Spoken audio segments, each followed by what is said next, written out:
අවුරුද්දකින් ගේමක් ගහන්න පුළුවන්ද? සුපිරියටම පුළුවන්. නිව් මයින්ඩ්සෙට් එකක් හැදෙන්න එක දවසක් ඇති. අලුත් පුරුද්දක් හැදෙන්න දවස් 21ක් ඇති. අලුත් ස්කිල් එකක් හදාගන්න දින 90ක් ඇති. අලුත් ඇඟක් හදාගන්න දවස් 180ක් ඇති. අලුත් ජීවිතයක් හදාගන්න දවස් 365ක් ඇති. ඕනි වෙන්නේ එක දිගට පුංචියට කැපකිරීම විතරයි, කැපවීම විතරයි, කන්සිස්ටන්සි විතරයි, ඩිසිප්ලින් විතරයි. ඒ කියන්නේ මේ දැන් බිඳුවේම ඉන්න කෙනෙක් වුණත් මේ දැන් ඉඳන් පටන් ගත්තොත් එයාට එක අවුරුද්දක් ඇති එයාගේ ජීවිතේ සුපිරියටම වෙනස් කරලා අලුත් මිනිස්සෙක් හදාගන්න. අන්න ඒක ප්‍රැක්ටිකලි කරන්න පුළුවන් ප්ලෑන් එක තමයි ඔයාලට මම මේ කියලා දෙන්න යන්නේ. දැන් අපි යමු මේ ප්ලෑන් එක ඇඟට පත්තියම් කරගන්න. අංක 1 මුලින්ම වෙනස් වෙන්න ඕනේ ඔයාගේ මයින්ඩ්සෙට් එක. මයින්ඩ්සෙට් එක තමයි ඔයාගේ හැමදේම වෙනස් කරන්නේ. මයින්ඩ්සෙට් එක මේ වෙලාවේ මයින්ඩ්සෙට් එකේ මේ වෙලාවේ හිර වෙලා තියෙන දේවල් මුලින්ම ඔයා අයින් කරලා දාන්න ඕනේ. ඔයාගේ ගඳ ගහන අතීතයක් තියෙනවා නම් ඒක අයින් කරලා දාන්න ඕනේ. ඔයාව රිද්දන, ඔයාව පාරන රැට ඔයාගේ පැදුරට, ඇඳට, මෙට්ටෙට, මතකෙට එන මතක ටික අයින් කරලා දාන්න ඕනේ. ඔයාගේ ජීවිතේට නරක කරපු, අවඩක්ම කරපු, ඔයාට පාඩම් ඉගන්නපු, ඔයාගේ ජීවිතේ තව අමාරු කරපු මිනිස්සු ඔයා ඔළුවෙන් අයින් කරන්න ඕනේ. ඒ මිනිස්සු ගැන පලි ගන්න තියෙන මතකේ ඔයා අයින් කරලා දාන්න ඕනේ. වේදනාව, ඒ මිනිස්සු කරපු දේවල් එක්ක ගොඩ නැගුණු වේදනාව ඔයා අතහැරලා දාන්න ඕනේ. ඔයාට කෙලවණු ඒවා, ඒව දේවල් නිසා ඔයාට මිස්ටේක් වෙච්ච දේවල් මේ හැමදේම ඔයාගේ ඔළුවෙන් අයින් කරගන්නම වෙනවා. ඔළුව ක්ලියර් වුණාම ඔයාට පුළුවන් මානසික නිදහසට සමවදින්න. මානසික නිදහස ආවා කියන්නෙම ඔයා අලුතෙන් පටන් ගන්න තැන. මානසික නිදහස තියෙන තැන තමයි ජීවිතේ හැම දෙයක්ම සතුටෙන් අලුතෙන් පටන් ගන්න පුළුවන් වෙන්නේ. විනාඩි 2කින් මයින්ඩ් එක ක්ලියර් කරගන්න දේවල් තුනක් කියන්නද? 1. අතීතය අතාරින්න. 2. මිනිසුන්ට සහ සිදුවීම් වලට සමාව දෙන්න අතහැරලා දාන්න. 3. ඕනම වෙලාවක ඕනම දෙයක් වෙන්න පුළුවන් කියලා හිත හදාගෙන එතනින් ඉස්සරහට ජීවිතේ ජීවත් වෙන්න පටන් ගන්න. අල්ලා ගැනීම නෑ. දැන් ඔයා ඉන්නේ වෙන්න පුළුවන් නරක දේවල් වෙලා බිමටම කඩාගෙන වැටිලා කියලා හිතන්න. එතන ඉඳන් පටන් ගන්න. අපි මොකද කරන්නේ? ඔයාගේ හිත හිස් කරන්න නම් ලියන්න, ජර්නල් කරන්න, ඇෆර්මේෂන් කියන්න. අතපය රිදෙනකම් ඔයාගේ හිතේ තියෙන දේවල් හිත වමනේ කරනකම්ම ඒ දේවල් ලියලා එළියට දාන්න. ඔයා දැකලා තියෙනවද වැහලා ඉවරුණාට පස්සේ තමයි පරිසරය ලස්සනම. ඔයත් ඔයාගේ හිතට වහින්න දෙන්න මඩ ගොඩවල් පිටාර ගලලා කුණු එක්කම ගලාගෙන යන්න දෙන්න. අන්න ඊට පස්සේ ඔයාට මයින්ඩ්සෙට් එක නිව් මයින්ඩ්සෙට් එකක් කරගන්න පුළුවන්. කොහොමද මේ හැමදේම අමතක කරලා අලුත් හිතක් හදාගන්නේ? කාලයකට කලින් මටත් තිබ්බ ප්‍රශ්නයක් තමයි ඕක. කාලයක් තිස්සේ අපි අස්සේ තියෙන අඳුරු මතක ගොඩ ගැහිලා කලයකට වතුර වැටෙනවා වගේ එක දිගට එකතු වෙලා ගොඩ ගැහිලා තියෙන අඳුරු ගූට ගුහා පුංචි වචනකින් සිදුවීමකින් හරි රිදෙන්න පටන් ගන්නවා. එතකොට අපි ඉන්නේ අපේ පාලනයෙන් එළියේ. එතකොට අපිට කේන්ති යනවා, සේරම අතෑරලා දාන්න හිතෙනවා, ළඟම ඉන්නුන් එක ප්‍රශ්න ඇති කරගන්න හිතෙනවා, යාළුවන්ට ඇණයක් වෙනවා විතරක් නෙවෙයි අපි අපිටම වෛර කරගන්න ගන්නවා. ඉක්මනට තරහ ගියාට හරි ඉක්මනට නිවෙනවා. එතකොට කියන්න ඕනි දේවල් කියලා, වෙන්න ඕනි දේවල් වෙලා ඉවරයි. ඒකෙන් අපිට වෙන්නේ අපේ පෞරුෂය නැති වෙන එක සහ අපිට ඉන්න වටින මිනිස්සු අපිට නැති වෙන එක. ඉතින් කොච්චර හිතින් අලුත් වෙන්න හැදුවත් අර අඳුරු මතක කෙලින්ම අපිව පාගලා දානවා. කොච්චර හරි හිතට ඇවිල්ලා අපිව පාගලා දාලා අපේ අලුත් හැඟීම් විනාශ කරලා දානවා. ඈත දුර ගිය ගමනක් වුණත් ආපස්සට આવොත් අපිට පුළුවන් පටන් ගත්ත තැනටම එන්න. ඉතින් අපිට කාලය හරහා ආපස්සට යන්න බැරි වුණාට අපිට පුළුවන් එකින් එක ගොඩ නැගුණු දේවල් වලට ප්‍රතිවිරුද්ධ දේවල් හිතාස්සේ එක දේවල් ගොඩ ගහගන්න. හොඳ දේවල්, හෙල්දි දේවල් හරියට ඍණ සංඛ්‍යා ධන සංඛ්‍යා එක්ක ප්ලස් වුණාම කැපිලා යනවා වගේ. අපි පුංචි තැනකින් ස්ටාර්ට් කරමුද? ඔයා පුංචි ජෑම් බෝතල් 2ක් ගන්න. ඔයා දවසට එක හාහා වැඩක් කරලා ඒකට දාන්න. හාහා වැඩක් කියන්නේ මොකද්ද දන්නවද? මතක් වුණාට පස්සේ මූණට හිනාවක්, ආදරයක් දැනෙන වැඩක්. ඔයාට පුළුවන් තව ජෑම් බෝතලයක් ගන්න. මං කියවනේ ජෑම් බෝතල් 2ක් ගන්න කියලා. ඒකට ඔයා දාන්න පොඩි තුණ්ඩු කෑලි ලියලා ස්මෝල් වින්ස්. ස්මෝල් වින්ස් කියන්නේ මොනවද? ඔයා දවස ගානේ කරන දේවල් වල චූටි ජයග්‍රහණ. හිතන්න ඔයා කූඹියගේ ජීවිතේ බේරුවා කියලා. ඒකත් ඔයා ලැබපු ජයග්‍රහණයක්. හිතන්න ඔයා ගොඩ ගැහිලා තිබිච්ච එක වැඩක් ඉවර කරා කියලා. ඒකත් ඔයා ලැබපු එක ජයග්‍රහණයක්. හිතන්න ඔයා කාලෙකින් කෝල් එකක් ගන්න බැරි වෙලා හිටපු කෙනෙකුට කෝල් එකක් ගත්තා කියලා. ඒකත් ඔයාගේ ජයග්‍රහණයක්. ලොකු දේවල් කෝටි ගණන්, බිලියන ගණන් ලොකු කම්පැනි, ලොකු ආයතන හදන්න කලින් අපේ මොලේ දැනගන්න ඕනි අපි දිනන මිනිස්සෙක් කියලා. අපි ලොකු ලොකු ටාගට්ස් වලට ගියාට වැඩක් නැහැ අපේ මොලේට අපේ ප්‍රෝග්‍රස් එක දැනෙන්නේ නැත්තම්. ඒ කියන්නේ මොලේ දවස ගානේ දැනෙන්න ඕනි, මොලේට දවස ගානේ අපි දෙන්න ඕනි අපේ ප්‍රෝග්‍රස් එක, අපේ වර්ධනය, අපේ ජයග්‍රහණ. ඉතින් මේ පුංචි ජෑම් බෝතලේ පිරෙනකන් මෙතන ඉඳන් අවුරුද්දක් පුරාවට, මේ දවසේ ඉඳන් අවුරුද්දක් පුරාවට ඔයා ඉස්සරහට පටන් ගත්තොත් චූටි චූටි තුණ්ඩු කෑලි දාන්න. හිතන්න අවුරුද්දක් ඉවර වෙච්ච තැන ඔයා කොච්චර ජයග්‍රහණ ටිකක් වින් කරලාද? ඔයාගේ මොලේ කොච්චරක් නම් වෙනස් වෙලාද? ඔන්න අපි හිත නිදහස් කරන වැඩේට අවශ්‍ය බෙහෙත් ටික හදාගත්තා. අංක 2 ඔයාගේ අවට පරිසරය හදන්න. අලුතෙන් දෙයක් පටන් ගන්නකොට hina වෙන උන් වටේ ඉන්නව නම් හලලා දාන්න. ඔයා ගැන කේලම් කියන උන් ඉන්නව නම් හලලා දාන්න. අදහසක් කිව්ව ගමන් හැක ගාලා hina වෙන උන් ඉන්නව නම් කපලම දාන්න. බොරුවට මූණට hina වෙලා දිය යටින් ගින්දර ගෙනියන සෝමාරියෝ ඉන්නව නම් හලලා දාන්න. වචනෙන් හරි උදව් කරන මිනිස්සු, ඔයා එක්ක තරංගයක් නැති මිනිස්සු, අනුන් ගැන හොයන්නේ නැති මිනිස්සු, චීස් බටර් ගාන්න නැති මිනිස්සු ඉන්නවා නම් එයාලා ළඟ තියාගන්න. කොහොමද එහෙම මිනිස්සු අඳුරගන්නේ? එයාලා අනුන්ගේ වැරදි අඩුපාඩු හොයන්නේ නැහැ. එයාලට අනුන්ගේ දේවල් වැඩක් නැහැ. එයා වටේ පිටේ මිනිස්සුත් එක්ක තරංගයක් තියාගන්නේ නැහැ. තරංග තියාගන්නේ නැහැ. තරහ වෙන්නේ නැහැ.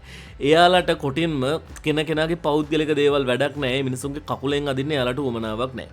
එහෙම මිනිස්සු හැම වෙලාවෙම ළඟ ඉන්නවා කියන්නේ අපිට ප්‍රශ්නයක් වෙච්ච හැම වෙලාවකම අපිට පුළුවන් එයාලා ගාවට ගිහිල්ලා එයාලව මෙන්ටර්ස්ලා විදිහට පාවිච්චි කරන්න, එයාලගෙන් උපදෙස් ගන්න, එයාලගේ අත්දැකීම් ෂෙයා කරගන්න, අපේ අත්දැකීම් ෂෙයා කරගෙන අපිට හරිම තැනකට එන්න. වගේ වටපිටාව හදාගන්න. ඉන්නේ පැලේ වුණත්, මුඩුක්කුවක වුණත්, මාලිගාවක වුණත් ඔයා හිතන හැටි, ඔයා බලන විදිහ, ඔයා ආශ්‍රය කරන විදිහ තමයි වැදගත් වෙන්නේ. ඔයාට නරක දේවල්ම ආකර්ෂණය වෙනවා නම් ඒක හම්බෙන් වෙන්නේ නැහැ. ඔයාගෙත් වැරද්දක් තියෙනවා ඒක හොයාගන්න. ඔයාට කපටි මිනිස්සුම ආකර්ෂණය වෙනවා නම් ඔයාගෙත් අඩුපාඩු තියෙනවා, අන්න ඒවා හොයාගන්න. අංක 3 ස්කිල් එකක් හදාගමු නේද? අවංක ආදරේ තියාගෙන, හිත හොඳ පපුවක් තියාගෙන, අනේ මම අහිංසකයි ගාගෙන සමාජයට ලෝකෙට බැස්සට වැඩක් නැහැ. ඔයාට සල්ලි හොයන්න ස්කිල් එකක් හදාගන්නම වෙනවා. ඒ කියන්නේ ඔයාට වෘත්තීමය ජීවිතයක් නිර්මාණය කරගන්න වෙනවා. දැන් මේක බලන හැමෝටම නැතත් බහුතරයකට වෘත්තීමය ජීවිතයක් තියෙන්න පුළුවන්. කෙනෙක් ටීචර් කෙනෙක් වෙන්න පුළුවන්, කෙනෙක් ව්‍යාපාරිකයෙක් වෙන්න පුළුවන්, කෙනෙක් නර්ස් කෙනෙක් වෙන්න පුළුවන්, කෙනෙක් ඉගෙන ගන්නවා වෙන්න පුළුවන්, කෙනෙක් කම්කරු වෘත්තිය කරනවා වෙන්න පුළුවන්, කෙනෙක් ඇටෙන්ඩන්ට් කෙනෙක් වෙන්න පුළුවන්, කෙනෙක් ડોක්ටර් කෙනෙක් වෙන්න පුළුවන්, කෙනෙක් හමුදා සෙබළෙක් වෙන්න පුළුවන්, කෙනෙක් පොලිස් නිලධාරියෙක් වෙන්න පුළුවන්. අහලා තියෙනවද ඒ යුද්ධෙට නැති කඩුව කොස් කොටන්නද කියලා? වෘත්තීය ගෙදර බිත්තියට සීමා වුණාට වැඩක් නැහැ. වෘත්තීය උදේ හවස 8-5 වැඩ කරන ජොබ් එකකට සීමා වුණාට වැඩක් නැහැ. ඒකෙන් ඔයා තව වැඩක් ගන්න දන්නේ නැත්තම්. ඔයාගේ වෘත්තීය ඉස්සරහට එන AI යුගයක ටැලි උනේ නැත්තම් ඔයාට වෙන්නේ වෘත්තීය ජීවිතේ එක්ක සමතලා වෙලාම යන්න. ස්කිල්ස් කියන්නේ එකම දෙයක් ඉගෙනගෙන ඒකම අඬබෙර ගහන එකට නෙවෙයි. හිඟන්නගේ තුවාලේ වගේ පාර එකම අඬබෙරේ ගහන එකටත් නෙවෙයි. ස්කිල් කියන්නේ ඉගෙනගෙන ඒ පාර දිගේ උඩටම යන එක. ස්කිල් අප්ඩේට් වෙනකොට ඔයත් අප්ඩේට් වෙන්න ඕනේ. ස්කිල්ස් වෙනස් වෙනකොට ඔයත් වෙනස් වෙන්න ඕනේ. ස්කිල්ස් වල තව වෙනස් කරලා අලුත්ම නවෝත්පාදන හදන්න පුළුවන් නම් ඔයා ඒවත් හදන්න ඕනේ. ඔයාට මොනම විදිහේ ස්කිල් එකක්වත් නැත්තම් ඔයා අඩුම තරමේ ජීවිතේ ඉස්සරහට වැදගත් වෙන මොනියම් විදිහේ ස්කිල් එකක් හරි හදාගෙන ඔයා අනිවාර්යයෙන්ම මාස 3ක් කැප කරලා ස්කිල් එකක් හදා ගන්න ඕනේ. අංක 3 බජට් එකකට වැඩ කරන්න පටන් ගන්න ඕනේ. කලයක් අනිත් පැත්ත හරවලා වතුර වක් කරොත් මොකක් වෙයිද? ඔයා වසර ගණනාවක් ඒ කලයට වතුර දැම්මත් වැඩක් වෙනවද? ඔයා කොච්චර දක්ෂ වුණත්, ඔයා කොච්චර හම්බ කරත්, ඔයාගේ මූල්‍ය විනය, ෆයිනෑන්සියල් ඩිසිප්ලින් ඔයාට නැත්තම් ඔයාගේ ජීවිතේත් ගඟට කපපු ඉනි වගේ.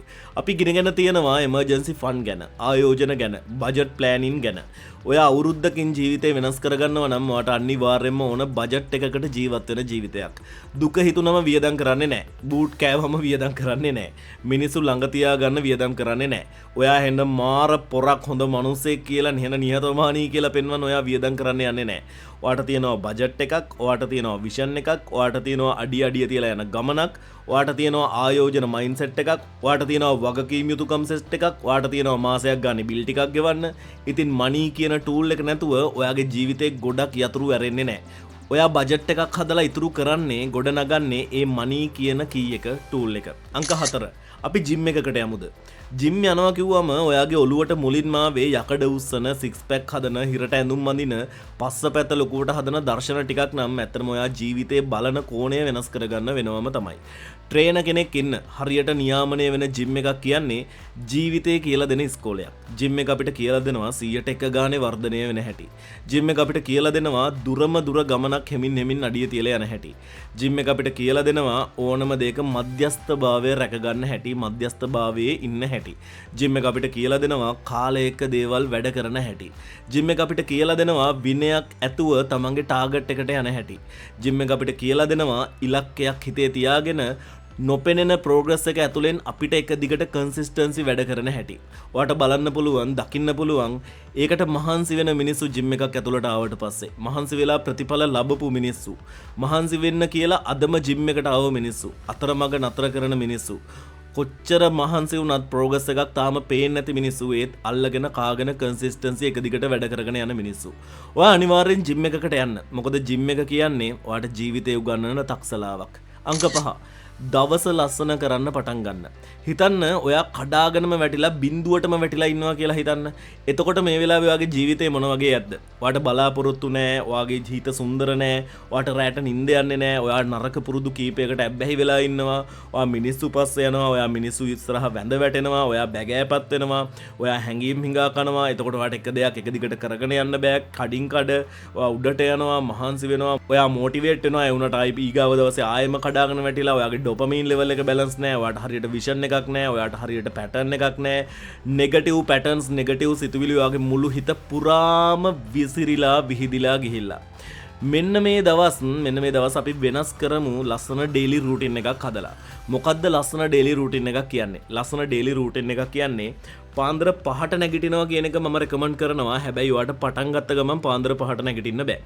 පාන්දර ඔයා දැන් 9ට නම් නැගිටින්නේ, 8ට නම් නැගිටින්නේ. ඔයා පැය භාගයක් කලින් හැමදාම නැගිටින්න පුළුවන් නම් සතියකට පස්සේ ගිහිලා ආපහු පැය භාගයක් කලින් නැගිටින්න පුළුවන් නම් ඔන්න අපිට හොඳ ස්ටාර්ට් එකක් ගන්න පුළුවන්. උදේ පාන්දර නැගිටලා පොඩි ස්ට්‍රෙචින් ටිකක් කරලා, වර්ක්අවුට් ටිකක් කරලා, ඇඟට දාඩිය පොඩ්ඩක් දාන්න පටන් අරගෙන ඊට පස්සේ හොඳ කෑම එකක්, නිකන් කඩ කෑම නැතුව හොඳ කෑම එකක් කාලා දවස පුරාම අන්නේ විදිහේ ස්ටාර්ට් කරන හොඳ මෝර්නින් රූටින් එකක්.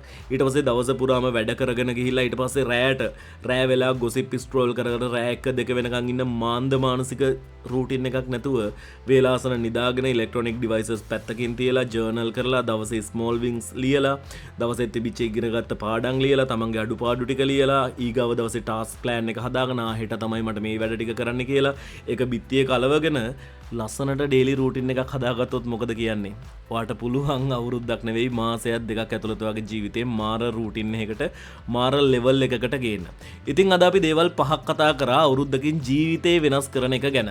මම දන්නවා මේ වෙලාවේ මේක බලන මිනිස්සු වර්ග දෙකයි. එක මේ විදිහට වෙනස් කරන්න පුළුවන් කියලා විශ්වාස කරන මිනිස්සු, අංක 2 මේ විදිහට වෙනස් කරන්න බෑ කියලා විශ්වාස කරන මිනිස්සු.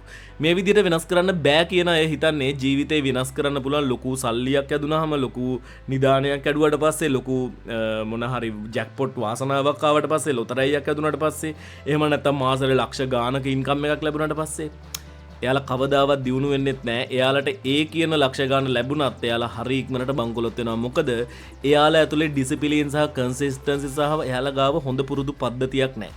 එයාලා ගාව මනි, ඒ කියන්නේ ෆයිනෑන්ෂියල් ඩිසිප්ලින් නැහැ, ෆයිනෑන්ෂියල් රූල්ස් නැහැ, එමර්ජන්සි ෆන්ඩ්ස් නැහැ.